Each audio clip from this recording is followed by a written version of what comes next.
Hi. లేటెస్ట్గా అందరూ ఎంతో ఇంట్రెస్టింగ్గా ఎదురు చూస్తున్నటువంటి మూవీ ఏంటంటే రాజమౌళి గారు సూపర్ స్టార్ మహేష్ బాబు గారు ఇద్దరు కలిసి యాక్ట్ చేస్తున్నటువంటి చిత్రం. దానికి SSMB29 అనేటువంటి పేరుతో ఉంది ఇది. ఈ చిత్రం గురించి కూడా రాజమౌళి గారు ఒక చిన్న స్టిల్ ఒకటి ఇచ్చారు. అదేంటంటే మహేష్ బాబు గారి పాస్పోర్ట్ కూడా ఆయన తీసేసుకున్నాడు. దాని అర్థం ఏంటంటే మహేష్ బాబు గారికి అబ్రాడ్కి వెళ్ళడానికి లేదు. ఈ సినిమా షూటింగ్ అయిపోయినంత వరకు ఇండియాలోనే ఉండాలి. అద్భుతమైనటువంటి షూటింగ్ జరగబోతుంది. వాస్తవం చెప్పాలంటే మహేష్ బాబు గారికి రాజమౌళి గారు అంటే అసలు ఇష్టం లేదు. అవును, ఇది నిజం. రాజమౌళి గారు ఇదివరకు చాలా సినిమాలకు కూడా మహేష్ బాబుని హీరోగా తీయాలని కొన్ని కోరికలు అనుకున్నాడట. కానీ మహేష్ బాబు గారు ఒప్పుకోలేదు. చాలా సినిమాలు కూడా ఆయన రిజెక్ట్ చేశారట. కారణం ఏంటి తెలుసా? రాజమౌళి గారు ఒక సినిమాని స్టార్ట్ చేశాడంటే కొన్ని సంవత్సరాలు పడుతుంది. మహేష్ బాబు వంటి వాళ్ళు ఫటాఫట్ 1 ఇయర్లో సినిమా తీసేస్తారు, రిలీజ్ చేస్తారు. కానీ రాజమౌళి గారి సినిమాలు కొన్ని సంవత్సరాలు పడతాయి. కానీ ఆ రేంజ్ తగ్గ బడ్జెట్తో తీస్తారు, దానికి తగ్గ కలెక్షన్స్ ఉంటాయి. అందులో నటించిన హీరో కూడా ప్రభాస్ గారు చూడండి. ఈయన ఇప్పుడు తెలుగు స్థాయి దాటి పాన్ ఇండియా స్థాయి కూడా దాటి ఇంటర్నేషనల్ స్టార్ అయిపోయారు ప్రభాస్ గారు. ప్రభాస్ గారికి ఇప్పుడు ఇంటర్నేషనల్ మార్కెట్ ఉంది. కారణం ఏంటంటే రాజమౌళి గారు.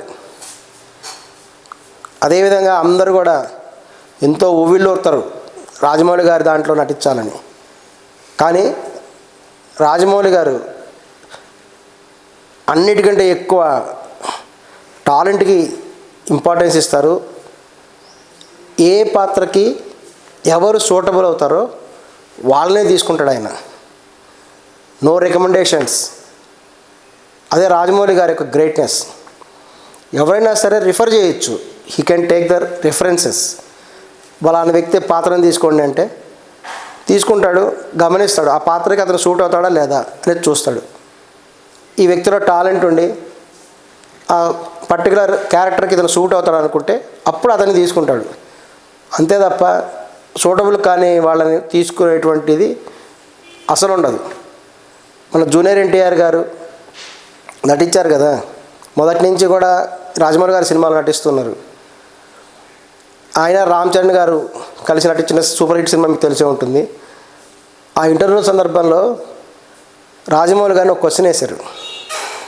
మీరు వీళ్ళు యాక్ట్ చేస్తున్నప్పుడు లేదంటే డ్యాన్స్ పర్ఫార్మెన్స్ చేస్తున్నప్పుడు మీరు వాళ్ళ దగ్గర నుంచి ఎంత ఎక్స్పెక్ట్ చేస్తారు అంటే వాళ్ళ యొక్క పర్ఫార్మెన్స్ అని అడిగితే రాజమౌళి గారు అస్సలు మొహమాట పడలేదు. 100% అన్నాడు.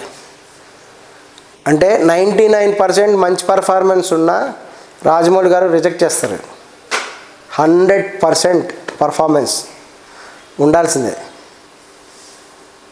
అందుకనే పాపం రామ్ చరణ్ గారు అంట సినిమాలో రాజమౌళి గారి సినిమాలో యాక్ట్ చేసిన తర్వాత ఇంటికి వెళ్ళిన తర్వాత వామ్మ వయ్య కాళ్ళ నొప్పులు చేతుల నొప్పులు బాధపడేవాడు. కానీ వాళ్ళకు ఉండేటువంటి ఆ యొక్క కసి, అద్భుతంగా నటించాలి, ప్రేక్షకుల్ని మెప్పించాలి అనేటువంటి వాళ్ళకు ఉన్నటువంటి ఆ యొక్క జిజ్ఞాసతోటి అద్భుతమైన పర్ఫార్మెన్స్ ఇచ్చి ఆ రేంజ్లో కూడా వాళ్ళు విజయాలు సాధిస్తుంటారు. సో ఇప్పుడు చివరికి మహేష్ బాబు గారు ఒప్పుకున్నారు. ఎవరిది? రాజమౌళి గారి సినిమాలో. మొత్తం అందరికీ తెలిసిన టెక్నీషియన్స్ అంతా వాళ్ళే ఉంటారు. రాజమౌళి గారి సినిమాలో ఉండేటువంటి స్పెషలే అది. ఒక ఫ్యామిలీ వర్క్, ఒక టీం వర్క్ లాగా వాళ్ళకి షూటింగ్ ఉంటుంది. అందరూ కూడా ఎంతో ఆతృతతో కూడా ఎదురు చూస్తున్నారు. ఈ యొక్క సినిమా కూడా పాన్ వరల్డ్ సినిమా కూడా అవుతుందేమో.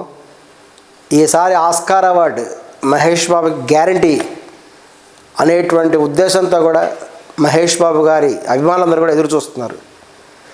అంతేకాకుండా ఈసారి వీలైతే డైరెక్షన్లో కూడా ఆస్కార్ అవార్డు రావాలి. అనేక అంతర్జాతీయ అవార్డులు కూడా మన రాజమౌళి గారికి రావాలని కూడా మేమందరం కోరుకుంటున్నాం. అలాగే మన సూపర్ స్టార్ మహేష్ బాబు గారికి కూడా ఇంటర్నేషనల్ స్థాయి అవార్డు రావాలని కూడా మేము కోరుకుంటున్నాం. Let us see.